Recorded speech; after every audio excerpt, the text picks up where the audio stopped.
Hey, Doc, bring me up on the screen, please. But hey, better late than never. Welcome to the sit down with yours truly, Rod Love, and we got Doc Polite tonight. Well, y'all see how that rhymes? Doc Polite tonight. Doc, how you doing this evening? I'm getting it right. That's what You, that's you what's getting going on. you getting it I'm right, huh? making. Yep, yep. I'm Doc, getting it right, Doc, what's been happening in your universe, man? What's been going on? man. I went to see, you know, um, went to see a doctor the day. You Then you I you went. I whispering went over there, man. That whispering now. ain't good when you on the air. You hear me now? I hear you now. Okay, all right. Yeah, I went to see my doctor, and then the day this afternoon, I went to the massage therapist.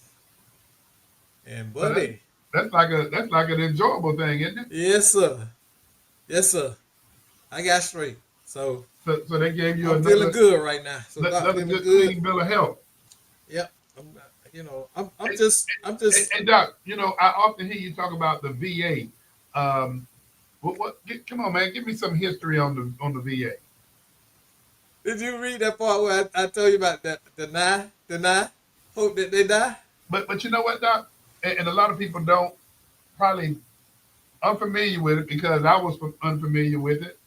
Um, but right now, I don't think, Doc, that a lot of people are.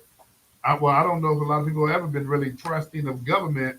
And what you're referencing is uh, you go to the VA, you have an issue, and you say one of the coin, I guess, responses is they deny until you die. Yeah. And there has been multiple attempts at reform and oversight, and in reality, it has not still have helped uh, most veterans. Do you know how many veterans there are in the United States? I don't know, and Mondo, you give me some volume on Doc because he's kind of fading out. Yeah, But yeah, it's not me. I'm jacked up now because I switched from the one mic to the other one. so Doc, how many veterans? You know? So there's upwards of about, I think last time I looked at the stats, I think it was close to 40 million veterans in the United States, and less than 3 million of them use the VA healthcare system. And even with that number, the VA care is hit and miss. I don't want to paint it all as bad because when it's good, but it's inconsistent. And that is where the deny, hope that they die comes from. Because you can be trying for years and years to get into the VA care system to have a service connected disability addressed, and you can end up dying. I know somebody, I'm not going to say their name, but I know somebody recently, um, uh, 2 years ago, they passed away, and they were dealing with a type of cancer that's associated with Vietnam veterans, and they definitely had it. With Doc, And I don't know if it's one of them deals, man. I mean, and it's this question about the state, the irony of this question, but how do you get better services or how do you improve government when the skepticism right now? I've never seen it this bad. but it keeps saying, well, look. First of all, let me correct my stat. This online is saying 18 million veterans. I believe it's many more. I don't know. I don't know. It's more to me. It's more than that. And this is another characteristic of it. We're under reported all the time because um, many veterans, believe it or not, are homeless. Many are dealing with mental health issues that can be traced back to their service. And I don't want to. This is not about denigrating veterans. I'm talking about the care that we're not getting that we were promised. See, we're not talking about a handout or charity. a lot of veterans are struggling with issues that are a result of their military service, Well, regardless of whether. Doc, but not just to get into the details of veterans, man. But I think it hits on a chord when you talk about veterans and needing service, and then you look at the big theme right now is people are finally seeing how much the country has done for everybody else and how little it's It's done done. for people Exactly. here. Exactly. And this and that's a cultural problem. That's just a veterans problem. When you look at the homeless here in this country, when you look at the issues of medical care, I mean, my God, Americans should not be suffering in the way that they do. Um, I was talking to a relative who was waiting on the insurance company to approve the treatment. What I mean, what the hell does that mean? You need the treatment, get it. We've got to take what every other industrial country has done. They've taken a profit out of medicine to remove the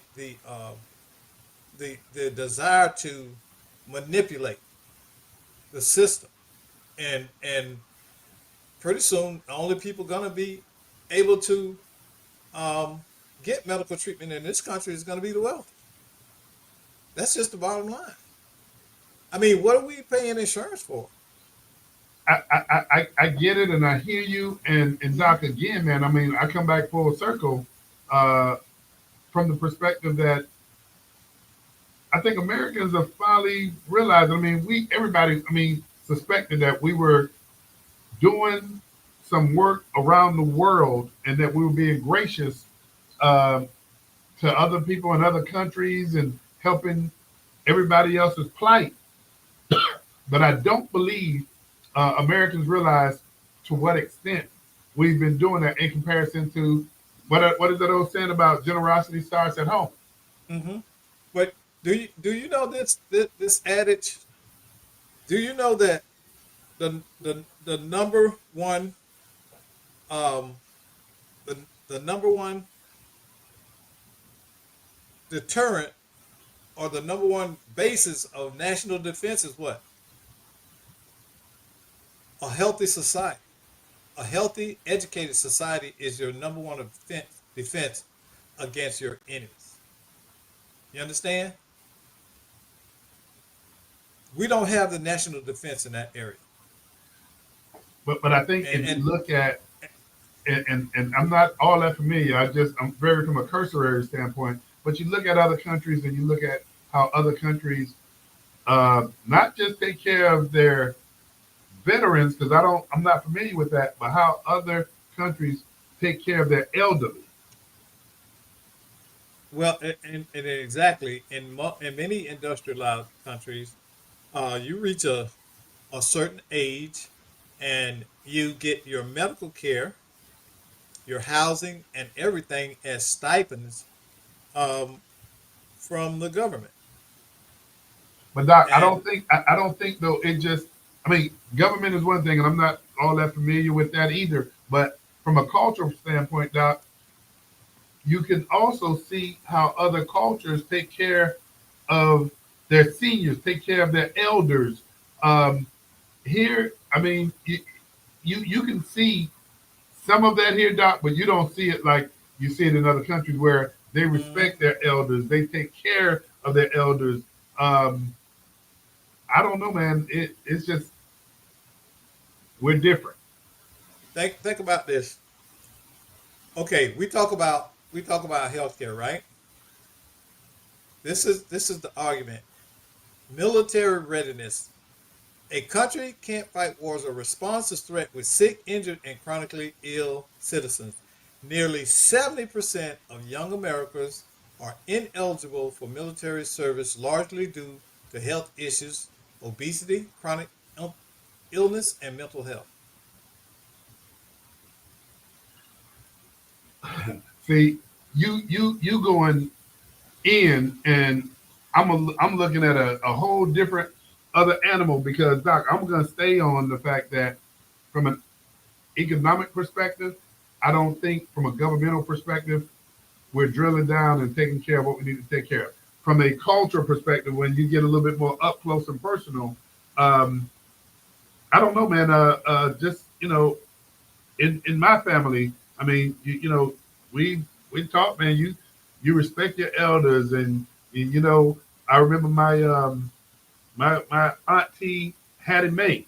When she got to a point where she couldn't be as mobile as she was, hey man, we would walk that auntie to wherever she had to go, and you see both arms on her just to make sure she didn't have a misstep. It's just, I think, a cultural perspective, Doc. You talk about the VA, yeah, that is more government, and I mean, I wish.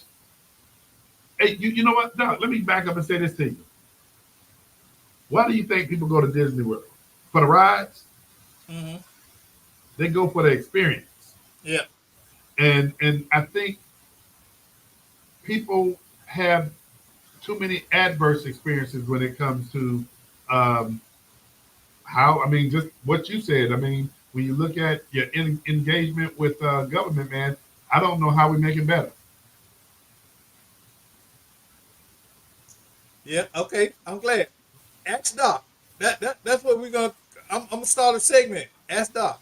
Okay. If the United States redirected even a fraction, how much you think we spend on defense spending annually? The defense budget is 800 plus billion, so I couldn't tell you. It's 900 plus billion. It's nine If we hundred billion take now. Yeah, if we just take a fraction, let's say here's what $100 billion can buy us a year. If we took 100 billion off of that for healthcare, universal healthcare coverage for all children in America, it would fund free primary care visits for every U.S. adult, dramatically reduce out-of-pocket costs for veterans and seniors, expand mental health and substance abuse treatment nationwide. Now, we ain't done. Education. Make public college tuition free for all in-state students. Cancel all existing student loan debt over 10 years. Boost teacher pay and rebuild infrastructure in K through 12 schools. Fund universal pre-K education nationwide. End veterans homelessness. Provide permanent supportive housing for all chronically homeless. Launch a national Wait, hang on, program hang to on, hang on. Back up. Say that again. provide permanent supportive housing for all chronically Hey, Doc, homeless. I hear a lot of the things that you're saying, and I'm gonna say this to you. I can't be supportive of everything you say, and the Why? reason why I can't is, Doc. It's, to me, it's almost like putting people Are you on. are, A, are you your brother's keeper? hey, you know what? I can say I am, and I can also tell you that when I get on my knees and pray to God for things that I want to see come to light, God want me to get off my knees after I'm done praying and put in the work. What's that old saying about a man don't work, don't eat? Doc, Well, some people if can't get off their knees because they ain't got no leg. but they can still get up We and put forth cannot the effort. They can still get up and and put see forth the effort. this is what is killing our country. This is from my perspective. The inability to see each other in a humane manner. Doc, We look I at can see we everybody in so a we human way. so because I think that we are so competitive. We feel like if I did it, you can do it too, right? Doc, We that's that you don't think a healthy well-being person, you don't think they should get out and look at how do they fend for themselves to make an earning or make a living versus uh, getting a subsidy and sitting at home doing nothing. okay, right, okay, right. You're looking at me on this video, right? Looking at me, do I look like I'm in poor health? Doc, I'm not. I'm just asking You don't. I don't look what? You said, do you look like you're in poor health? I Okay, don't know what your internal issues but are if you got any, but exactly. you don't. But hey, the doc I know is is very sharp up here, and as far as anything else, doc.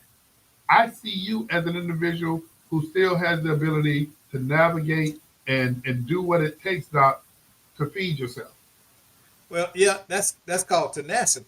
Because if I can't do it physically, I'll find a way uh, intellectually to provide for myself. But that's most people can't do that.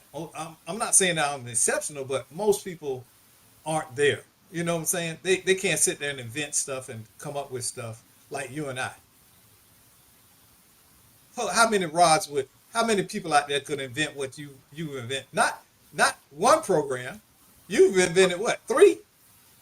But Doc, Take your I've been flowers. pushed. I've been pushed. I've been pushed all my life. I mean, and after you But get pushed so much, you take the self initiative everybody ain't. yourself. How can you get pushed to greatness and everybody around you are drunk and a crackhead? You've never been exposed to opportunities in some cases. I'm not making excuses. All I'm saying is we've got to look at a broader spectrum in situations. I don't have a problem with people in society who need our help. Yeah, you're gonna, no matter what you do, you're gonna always have the ghettos. You're gonna have those who are gonna try the system, blame the system, and all of that thing. But at the end of the day, I think that making my neighbor better and more comfortable does serve my interests in a Tell me, big way. I want to hear this. Tell me. Because a society, number one, a desperate person, a lot of these people out here doing this crime, they desperate or feel that they're in a desperate situation. It's like the best social program you can give a man is what? A job. Exactly. But is a job a social program? But if you haven't been taught that, it is a social program because it fits you into society. If you're capable of holding a job, you feel better about yourself. You feel more connected to your neighbors, and you feel a part of a community. You feel that you're accomplishing what you're supposed to do in life. So There's doc, nothing. so doc, There's doc. not. I hear what you say about neighbor, and I'm sitting up here trying to come up with a good response to that. And let's just say, you got a neighbor, and you're good with your neighbor, and you got good grass in your yard, and your neighbor just growing weeds, and no matter how much you try to keep up your yard, doc, when your neighbor cut his, he blowing all them weeds over there, and they germinating. So in essence, what you talking about, Doc, is when you fertilize and weed and feed your yard, you got to weed and Mhm. feed your neighbor's yard because it's in your best interest to do that, so that the weeds that your neighbor blowing into your yard don't germinate. Is that basically? Okay. So there's a lot to be said in that analogy. And the first thing is, have you talked to your neighbor about jointly addressing the weed problem? So you need. So have you really looked at I mean, we're talking uh hypotheticals here. I mean, yeah, we yeah. talking hypotheticals. But again, if you go to your neighbor and say, "Hey, look, um, I hate weeds, and I see that you do too, but we got to get together and find out a strategy so both our yards ain't we both ain't fighting weeds separately. So, Let's so fight them doc, together." so doc, so doc, to that point, and again, we're just talking hypothetical. My neighbor's, good, but from a hypothetical standpoint, you don't think that your neighbor can see that all they doing is cutting weeds and cutting them and throwing them into your yard, giving you don't think they can see? You don't think they know? They don't know what they're doing. From So what I in see, turn, I I, go I, back to what I you were saying. again, wait now. You asked me a question, Okay, okay? Your thought processing is based on an assumption. the assumption You're that my neighbor assuming can't you see. you you're assuming that they know and understand about weeds. Maybe they don't know about. Everybody ain't born where they got grass at. Look at a lot of people in New York. My aunt Nell lived in the Bronx, and they had a patch of grass And she wanted that patch of grass to stay green, so she put a fence around a patch of grass in front of her brownstone. It was crazy, but that was important to her because she's the Alabama girl, born and bred. But she got up there and she had a patch of grass. She wanted it to be green. Other people didn't care, but she wanted to take care of it. Did they know how to take care of grass? Probably not. So we have to, before we make assumptions, we have to become informed and know people's circumstances, situation. Maybe that neighbor, this is the first time they ever own a home, and they don't know what home maintenance is. So Okay, part of what you're saying is communication, which I get. right, I right. get communication. But then the other part, Doc, that I'm really getting from you, I believe you're right, communication. But the other part that I'm getting from you is the part about making excuses. And you know what? I don't know if I talked to you this weekend, Doc, but I heard that quote from oh man, the guy who was a commentator. Um, and he does a really good job. He used to play for the Pittsburgh Steelers. He was a defensive back. It'll come to me in a second. But and I know this quote has been out there, but boy, I tell you, when he said it, he just said it with so much grace when he talked about um, excuses are the tools of incompetence. Oh yeah, oh yeah. And he said, uh, to those who use those excuses often, they build monuments of nothingness.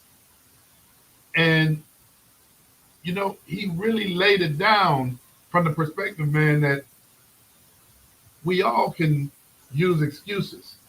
Be careful how often you use them because, again, they're the tools of, of nothingness, if you would, and they create monuments of nothing. And so, Doc, when we talk and, about, and that's very true because but I think it rings very different about incompetence because incompetence is shown when they have been exposed or provided the information or the tools to become competent. Incompetence is a choice. It's just like ignorance. Okay? There's a yeah, big difference between stupid and ignorant. Ignorance is a choice you make. Incompetence is a choice.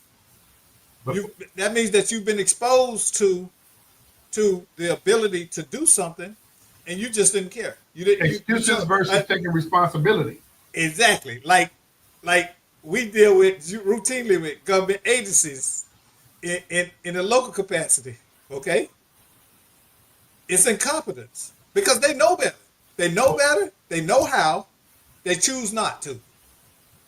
And Doc, I They don't want know to, better. They know yeah, how, and they choose not to. So, you're right. And because I don't want to skirt over into Let's Talk Nation, but man, I tell you, Doc, it's going to be a lot of conversation when you talk about excuses or the tools of incompetence, the fact that they build monuments of nothingness, and those that use them often, you don't see their accomplishments. And where I'm going with that is you don't have leaders, you well, you good know what leaders, you who know what often use excuses. what's his name? John Hope Bryant. He's becoming my one of my favorite people to watch on these social media streets. And one of the things that I picked up from him is that the two things that's killing us is no accountability. We have no accountability for people and no repercussions. And that is what is truly robbing America right now. We But don't Doc, hold people accountable, yeah, and there are no repercussions for being incompetent or or displaying incompetency. well, Doc, I was mentioning the football player, but this is not the quote that because he customized it.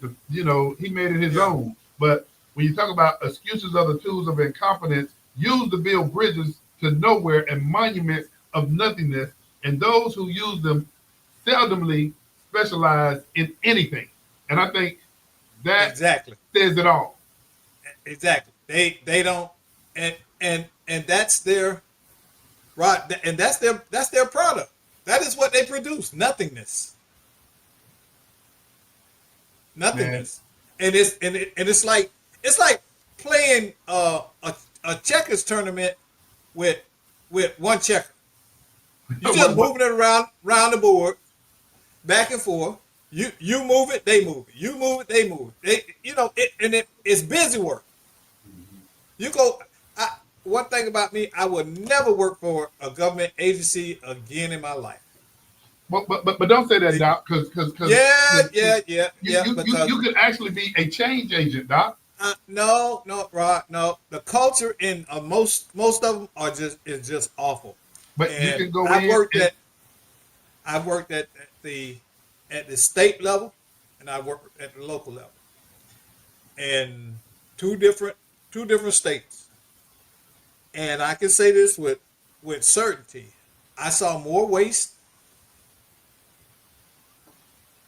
and lack of accountability than I ever saw in the private sector. you That's don't just believe. Wait, and wait, Doc. You don't believe if you were in a leadership position in government that you could actually impact what you're sitting oh, here. in one of them I was. And you know what I kept running into? Well, you got to go through this process. And then how do you get rid of somebody and you give them after 90 days the information is sealed in the back of their file. You can't now hold them going going forward. You can't use that as part of their disciplinary structure. And see, that's one of the things that I think people really have their feel of when you talk about um, individuals in government and how hard it is to separate with an individual in government and their job. But Doc, you got, I mean, you got folk, and I will say, man, I worked for Jeb, Governor Jeb Bush back in the day. And one of the things, man, that he immediately came in and did, man, he actually changed the career status of individuals who were in positions of contracting. You know, what he did then is not in you. I don't know if you remember One Florida where the Yeah, initiative, and you and I yeah, was talking about this earlier. yeah. I remember. Especially now, you see local governments that are eliminating, what do you call it? Their race status title offices, like the Office of Certified Yeah, Minority Business. the DEI. Yeah, and Doc, man, you and I can have plenty of conversation about this as it relates to, if you look at those offices and the fulfillment or the impact of working with what you call minority populations. Doc, come on, man. I just don't see, and we talk about outcomes and look at numbers. Um, and I'm gonna just get real specific. I want everybody to flourish, but if you look and have a conversation about Black folk flourishing in these environments that supposedly are beneficial from a minority uh, um, business perspective, Doc, you don't see it. You don't see the numbers. No, you don't. But yet, we're the ones out there waving signs and saying, why are you taking this away from us when, we didn't benefit from it to begin with? See, you know, I, man, I could throw bombs all day. You know that because I see I do my research, and the one thing I can say is you can't argue with facts and numbers. They are independent of you or I, and we think that a lot of government programs are actually out there to help us. That's like um, you know the DI stuff and the stuff for uh, HBCU graduates. But here's the reality. More than anything, 30 to 40% of HBCU graduates work in federal, state, or local government higher than any other segment uh, of their non peers. And Doc, here's what I will say. Here's what I will say, and I'm not going to minimize this. When you look at just having the ability and the access to get into the boardrooms to at least show what you can do, whether it's a service or a product. Yeah, man, come on, let's don't pretend that's been difficult for us throughout history. And so, yeah, that is something that we got to call out. But that's also something, man, that we got to master this thing about how do we network, how do we navigate. The conversation now is good Cling to networking can we add cling to to your the network. we cling to the past strategies and beliefs like it's a last lifeline. We don't know how to innovate and adjust. You know, and again, back to John Hope Bryant. Here we got leaders like him who are telling us the old way of grievance is not the way forward. We can't keep crying about. I'm not saying that it is not justified that we can't have continue to have the conversation about the maltreatment and mistreatment in the past. But don't let that be the only Yeah, conversation, and don't let it be the dominant part of your conversation. you're right. You're absolutely right. And But that's what we continue to show up and have a complaint and a grievance. Let me ask you this: you go to certain places, right? And you see people standing out there. Let's say over in a certain little town, second fastest growing municipality in Orange County, and you go to a certain area all day, and every time you go in the store, amen, amen, amen, and you come out, amen, amen, amen. Don't that work on your nerves? it, Don't it get and see? This is back to to the to the adage. Those are the kind of people that you don't serve because you know that they are capable of helping themselves. They're choosing not to. It's a difference between a choice, okay, and a can't. That's a choice. You out there, you can do everything else, but go to get up at 9 and be gone to 5. so Doc, man, what do you say to people who are out there on their grind every day and they're making things happen for themselves because they don't want to level out, so to speak? But then you have individuals that they're just fine with leveling out, and you're gonna always have it. But Doc, I just maintain a position that sometimes folk who don't want to excel, sometimes you gotta help push them. Well, the number one thing is um you watch track and field, right? I watch what? I said you watch track and field, right? Yeah. Whose race did Usain Bolt run? Whose race did he run? Yeah, I don't know what you mean by that question because whenever I saw him run, he was running his own race. exactly. And that's what we all got to do. We don't need to run anybody else's race until we get across the finish line, and then we can cheer them on. But Doc, See, but on that note though, on that note, and I know we getting close, but on that note, there's a difference in playing a team sport and playing an individual sport. okay, so is life a team sport or an individual sport? To me, I think it's an individual, and for folk who you married, that to me that marriage piece, that's a team sport or team life support as well. But Doc, I think, man, I mean, I look at because I'm competitive. I played football in college, which was a team sport. Then when I got into golf, you were out there, man, and you had to rely on your own skill set to win. But see, my philosophy is different. Life is a team sport to me. Life is a team It's sport. yeah, and the reason I say that because in somewhere along the way, all of the skills that you have, you had to have teamed up with someone to learn them. not Now, necessarily. see, No, okay, not necessarily. so what aspect of your life is 100% authentically Rod made? Rod made it, you say?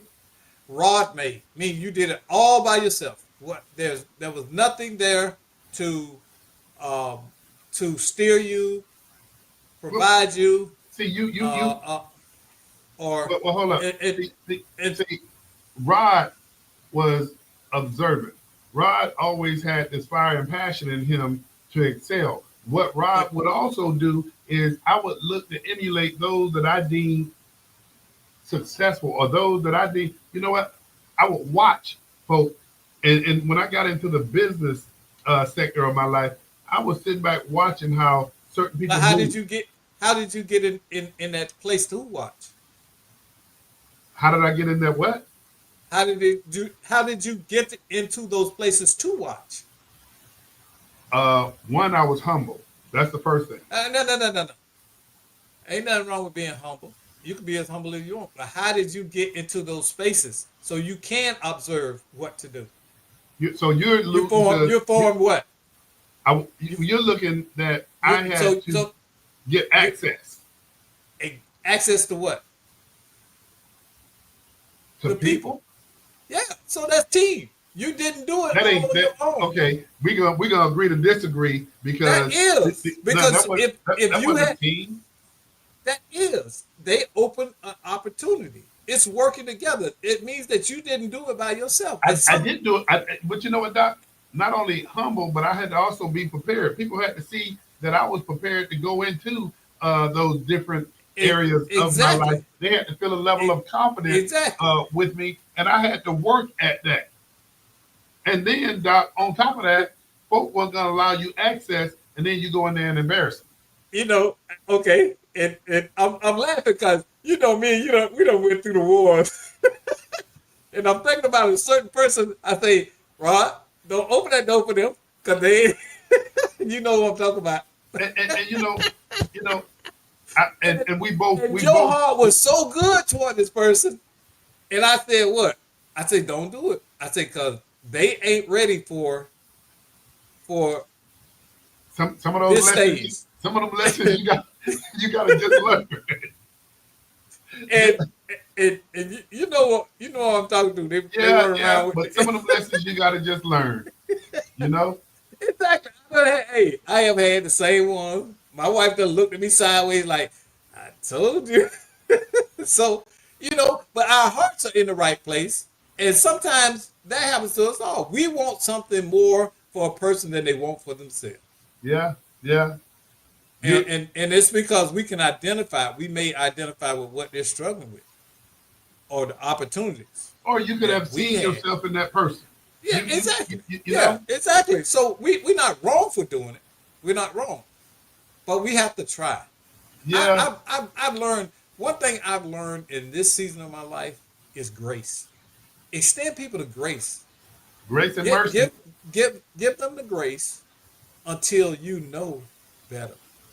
Don't just outright dismiss them. Find out what the circumstance is. Some people out there, Rod, they on their last gas. I mean, life been beating them so much they don't know whether up is down or right is left. But have they kind of stepped back to watch and assess or reassess how they've been kind of addressing or how they've been, taking But a but different approach to these things? but trauma, you know what informed trauma is, right? Trauma Yeah, is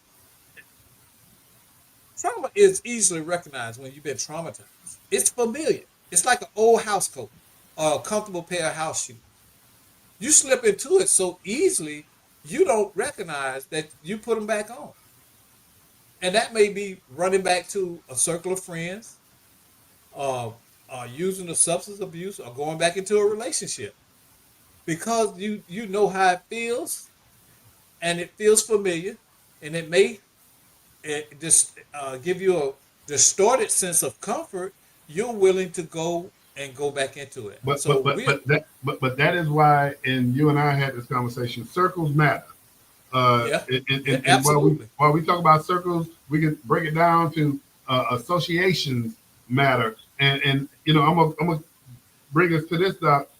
If all you're doing is hanging out with folk that's not moving forward, then why do you have this reason to believe you're gonna move forward?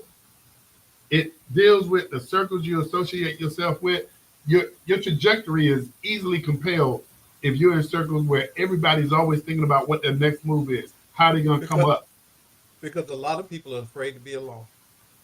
Well, on that note, I'm gonna let you have that one because you're right, Doc. Man, I appreciate doing this sit down with you, man, because this was a this was a profound conversation, man. And while we normally let these conversations lead us somewhere else, this is one you already said you would never go back into government. I would argue with you about that because that is one of the things that I think could actually be a change agent for how people think and believe about government. But I'm gonna let you have that one tonight, brother. Hey, for those of you who tuned in, hey, tune in every Monday from 6 to 6:45. Tonight, Doc and I went a little longer because we just felt like diving in. But hey, Doc, I appreciate your sister Wynn. She was on a special assignment tonight. We'll see her next week. But to those of you who tuned in, we look forward to having you, and you can join us. Just get in contact with us, and we'd love to have you and hear what you got to say. Till next week on the sit down. Hey, we'd love to have you back. We'll see you next week.